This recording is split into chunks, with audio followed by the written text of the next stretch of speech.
उत्तर प्रदेश में एक कस्बा है दनकोर कोतवाली। इसी कस्बे में एक गांव है दादूपुर। कुछ साल पहले की बात है। यहाँ हरेंद्र नाम का एक ग्राम प्रधान हुआ करता था, जिस पर खेड़ी गांव के जयचंद प्रधान की हत्या का आरोप था। और जयचंद प्रधान की हत्या पूरे सूबे में चल रहे सरिया के व्यापार पर कब्जा करने को लेकर की गई थी। इधर जयचंद प्रधान का एक साला था, नाम था कालू, जो उस वक्त जेल में बंद था। उसे अपने जिज्जा की मौत का बदला लेना था। उस वक्त जेल में और एक डॉन बंद था। कालू ने उस डॉन के साथ सेटिंग किया। अपने जिज्जा की मौत का बदला लेने के लिए कालू ने दादूपुर के प्रधान हरेंद्र की सुपारी दे दी। इधर समय बीतता गया। 8 फरवरी 2015 ग्रेटर नोएडा के नियाना गांव में प्रकाश भाटी की बेटी की शादी थी। दादूपुर के प्रधान और एसपी नेता हरेंद्र नागर को भी शादी में जाना था। इधर हरेंद्र प्रधान अपने गनर और सरकारी सुरक्षा गार्ड भूदेव शर्मा के साथ नियाना गांव पहुंचता है। इधर जेल से कालू ने जिस डॉन को सुपारी दी थी, वह भी जमानत पर बाहर आया हुआ था। हरेंद्र प्रधान को टपकाने की फिराक में था। उस दिन शादी खत्म होने के बाद जब हरेंद्र प्रधान अपनी गाड़ी में बैठने गया, वो इस टाइम पर जेल से आया डॉन अपने खूंखार शूटरों की फौज लेकर आया। कोई कुछ समझ पाता उससे पहले कट्टा बंदूकें राइफलें तान दी गई और अंधाधुंध गोलियां बरसाई गई। इस हत्याकांड में हरेंद्र प्रधान, सरकारी गनर भूदेव शर्मा और एक शूटर की हत्या हुई। रे मामा, इतने बड़े हत्याकांड को अंजाम देने वाले उस डॉन का नाम क्या था मालूम? तो सुनो मामा, वो था पूरे पश्चिम यूपी का सबसे बड़ा माफिया डॉन सुंदर भाटी।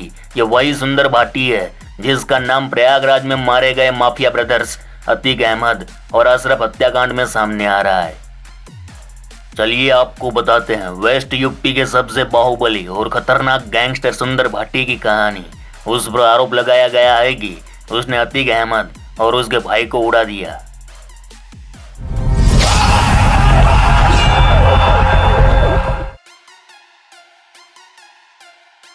कम चो मजामा भाई लोग, ये कहानी शुरू हुई थी ग्रेटर नोएडा के छोटे से गांव से।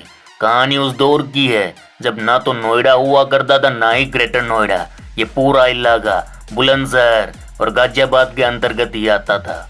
उस दौर की कहानी जब किक्कर के जंगलों को साफ किया जा रहा था, सड़कों का जाल बिछाया जा रहा था, बिजनेस फल फूल रहे थे और नोएडा यानी new Okhla industrial development authority का अस्तित्व हो रहा था। ये किस्सा है 80 के दशक के आखिरी का, 90 के दशक की शुरुआत का।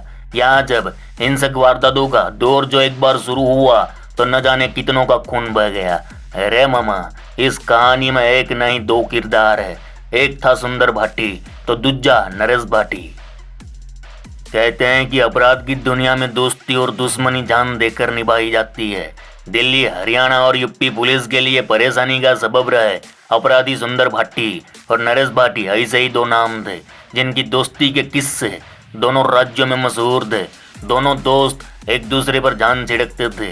इतना ही नहीं, नरेश भाटी के परिवार वालों की मौत का बदला भी सुंदर ने जान की बाजी लगा कर लिया था। लेकिन हितों के टकराव में एक दिन दोनों दोस्तों की दोस्ती दुश्मनी में तब्दील हो गई। फिर दोनों के बीच शुरू हुई गैंग वॉर ने वेस्ट यूपी की सड़कों पर मौत का ऐसा तांडव मचाया जिसे देखकर पुलिस वाले भी हैरान रह गए। 1990 में ग्रेटर नोएडा के गांव रिठोरी का रहने वाला नरेश भाटी पटेली के परिवार से था। प्रॉपर्टी विवाद में परिवार वालों की मौत का बदला लेने के वास्ते नरेश भाटी क्राइम की दुनिया में उतर आया। उसका संपर्क उस वक्त के जिला गाजियाबाद के नामी गैंगस्टर सतबीर गुर्जर से हुआ। इस गिरोह में ग्रेटर नोएडा के धंधोला का रहने वाला सुंदर भाटी भी था। जल्दी ही नरेश और सुंदर जिगरी यार बन गए। अब उनकी भाषा में बोले तो जिगर के छल्ले बन गए। दोनों ने मिलकर दिल्ली से लेकर हरियाणा, हरियाणा से लेकर पूरे पश्चिमी यूपी में भवंडर मचा दिया। दिन दहाड़े मुंडिया काट देते, दिन दहाड़े सेठ लोग को लूट लेते। फोन कर दे, 1 खोखा 2 खोखा 3 खोखा भेजने का। मान लो सामने वाले में हल्के में लिया, फिर तो उसके टेंटुए निकाल के गली डंडा खेलते। लेकिन इन दोनों की यारी ज्यादा देर टिकने वाली ना थी। 80 के दशक में सतबीर गुर्जर और महेंद्र भोजी के बीच जारी दुश्मनी ने गाजियाबाद पुलिस की नींद हराम कर रखी थी। साल 1992 में सतबीर गुर्जर को दिल्ली पुलिस ने एनकाउंटर में ठोक दिया और महेंद्र भोजी साल 1994 को बुलंदशहर में एनकाउंटर में निपट गया। इन दोनों की मौत के बाद इनके गैंग्स भी बिखर गए। सतबीर गुर्जर गैंग का नरेश भाटी धीरे धीरे खुद का साम्राज्य बिल्ड करने लगा था। आसपास के लठबाजों को अपने साथ जोड़कर देखते ही देखते पूरा गैंग खड़ा कर लिया। दूसरी ओर सुंदर भाटी भी अपनी अलग कहानी लिखने लगा था। ग्रेटर नोएडा के लोग बताते हैं कि सुंदर भाटी उस वक्त बस यूनियन के साथ जुड़ा हुआ था। पहले मारपीट और लड़ाई झगड़ों में इसका नाम आता था और फिर यह सिलसिला हत्याओं तक पहुंच गया। जब नोएडा में उद्योग लगने लगे तो सुंदर ने रंगदारी और उगाई का काम शुरू किया। जानने वाले बताते हैं कि 92 में जब नोएडा बना और तभी सुंदर भाटी के साम्राज्य का उदय भी हुआ। फिर कुछ लोकल नेताओं ने उसका चुनाव में इस्तेमाल करना शुरू कर दिया। बात है 1997 की, जब तक नोएडा, दादरी और जेवर जोड़कर गौतम बुद्ध नगर जिला बना दिया गया था। उसी दौर में सुंदर भाटी ने उद्योगपतियों और बड़े कारोबारियों से रंगदारी वसूलनी शुरू कर दी थी। रंगदारी वसूलने को लेकर कुछ हत्याएं भी हुई, जिनके आरोप सुंदर भाटी गैंग पर लगते रहे। रेया मामा उत्तर प्रदेश और बिहार की धरती बदमाशों, रंगबाजों, गुंडे, मवाली, माफिया डॉन के लिए एक प्लस पॉइंट थी। यहाँ के अपराधियों का कच्चा चिट्ठा बोलता है कि जब इनके द्वारा किए गए गुनाह हद से पार हो जाते हैं, दुश्मन की गोली या पुलिस की गोली का डर लगता है, तो यहाँ के अपराधी राजनीति का रुख करते हैं। और आपने भी देखा होगा कि आज यूपी बिहार के बड़े बड़े नेता भूतकाल में सड़कों पर खून की नदियां बहाते दिखे थे, लेकिन राजनीतिक संरक्षण के चलते ये लोग अपने गुनाहों को छिपाने में कामयाब हो जाते हैं। इधर सुंदर भाटी का राइवल गैंग यानी नरेश भाटी गैंग। नरेश भाटी जिला पंचायत अध्यक्ष बन चुका था। जिला पंचायत अध्यक्ष रहते हुए उसका कत्ल हुआ था। हत्या का आरोप सुंदर भाटी पर लगा था। हालांकि गवाह और सबूतों के अभाव के कारण वह बच निकला। कहानी में थोड़ा पीछे जाए तो ऐसा था कि सुंदर भाटी जो था वो सिकंदराबाद में ट्रक यूनियन पर कब्जा करना चाहता था। इधर नरेश भाटी भी ट्रक यूनियन पर कब्जा करना चाहता था। दूसरी ओर नरेश भाटी जिला पंचायत अध्यक्ष का चुनाव भी लड़ना चाहता था। इधर सुंदर भाटी भी चुनाव लड़ना चाहता था, यानी दोनों के बीच वर्चस्व को लेकर गैंग वॉर की चिंगारी लग चुकी थी, बस घी डालना बाकी था।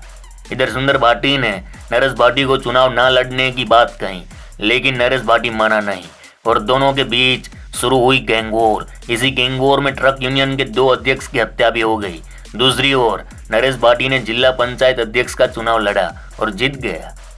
इसके बाद नरेश और सुंदर ने विधानसभा चुनाव लड़ने की तैयारी कर ली। दोनों आमने सामने मैदान में थे, लेकिन दोनों ही चुनाव हार गए। चुनावी हार जीत के इस खेल में दोनों एक दूसरे के खून के प्यासे हो गए। नरेश भाटी जिला पंचायत अध्यक्ष बन चुका था। वह लाल बत्ती वाली गाड़ी में घूमता था, उसके साथ गनर भी रहता था। बावजूद इसके 2003 में सुंदर भाटी ने मेरठ में नरेश भाटी पर हमला बोल दिया। हमले में नरेश भाटी का गनर और ड्राइवर मारे गए, जबकि खुद नरेश भाटी वहां से बचकर भाग निकला। मार्च 2004 में एक बार फिर सुंदर ने वार किया। इस बार निशाना सटीक लगा। उस दिन धंधोला पुलिया के पास नरेश भाटी की गाड़ी को घेर कर गोलियों से छल्ली कर पूरा रक्त चरित्र रच डाला। यहाँ मौके पर ही नरेश भाटी मारा गया, साथ में उसके 2 लोग भी मारे गए। 2004 में नरेश भाटी का मर्डर होते ही उसके भाई रणपाल भाटी ने गैंग की कमान संभाली। सबसे पहले रणपाल ने सुंदर भाटी के भाई प्रताप पटवारी और 3 लोगों को भरे बाजा ठोक दिया। रणपाल की दहाड़ से पूरा सुंदर भाटी गैंग हिल गया। ये था नरेश भाटी की मौत का बदला। हालांकि 2006 में रणपाल भाटी पुलिस के हाथों एनकाउंटर में मारा गया। रणपाल के एनकाउंटर के बाद नरेश भाटी का सबसे छोटा भाई रणदीप भाटी गैंग की बागडोर संभालने मैदान में उतरा। वहीं उसका साथ देने उसका भांजा अमित कसाना भी गैंग में शामिल हो गया। वहीं शार्प शूटर अनिल दुजाना भी गैंग में शामिल हुआ। कहते हैं कि इन दोनों गुटों की गैंग वॉर में करीब 50 से ज्यादा लोग भेंट चढ़ गए।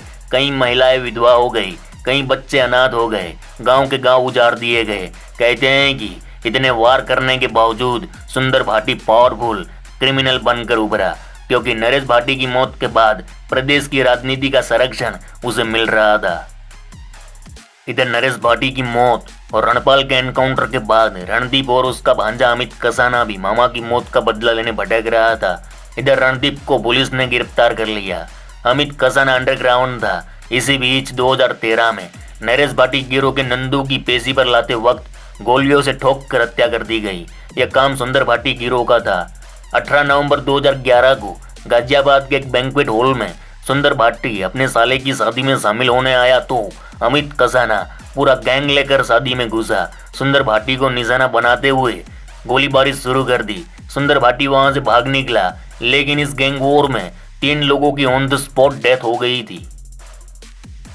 नाम ना छापने की शर्त पर इस इलाके को कवर कर रहे एक वरिष्ठ पत्रकार ने बताया कि सुंदर भाटी को नरेश भाटी का दाहिना हाथ माना जाता था, लेकिन जब दोनों के बीच दुश्मनी हो गई तो सुंदर ने नरेश पर कई वार किए। दरअसल वह नरेश के दबदबे से चलता था। पत्रकार ने बताया कि आखिर में नरेश भाटी को उसी लाल बत्ती वाली कार में भून दिया, क्योंकि सुंदर भाटी चाहता था कि वो लाल बत्ती वाली गाड़ी अपुन के घर के सामने खड़ी हो। इसके बाद अमित कसाना ने सुंदर भाटी को खल्लास करने की कसम खाई। कई बार हमले किए, बावजूद वह बचता रहा। पत्रकार आगे बताते हैं कि सुंदर भाटी की राजनीतिक महत्वाकांक्षाएं थी। वह हमेशा व्हाइट कॉलर होना चाहता था। सुंदर भाटी ने जेल में रहते हुए अपनी पत्नी सुनीता को दनकोर का ब्लॉक प्रमुख बनवा दिया था। 2005 से 2010 तक वह ब्लॉक प्रमुख रही। इसी बीच सुंदर भाटी ने हरेंद्र प्रधान की हत्या करवाई। अब इसी केस में वह सोनभद्र जेल में सजा काट रहा है। यहाँ बता दूं कि पुलिस कमिश्नर आलोक सिंह खुद सुंदर भाटी गैंग पर नजर बनाए हुए थे। पुलिस ने इस दौरान सुंदर भाटी और उसके गैंग के लोगों की करोड़ों रुपयों की संपत्ति सील कर दी थी। एक एक कर इस गिरोह के सारे पंडरों को गिरफ्तार किया जा रहा था और जेल भेजा जा रहा था, और बहुतों को सीधे यमराज के पास।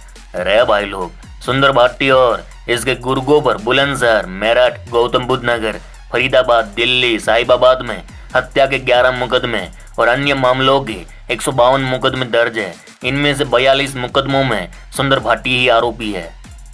वहीं सुंदर भाटी के तार जतन सिरोही गैंग और राजपाल गैंग के साथ जुड़े थे। जतन सिरोही बुलंदशहर का बड़ा गैंगस्टर था जो एनकाउंटर में मारा गया। सुंदर भाटी और उसके गैंग से पुलिस ने 70 करोड़ की संपत्ति जब्त की है। आज सुंदर भाटी जेल में बंद है और वहीं से पूरा नेक्सस ऑपरेट करता है। तो कमेंट में जरूर बताना कैसी लगी कहानी। चलो इस गुज्जू भाई का राम राम, मिलते हैं फिर।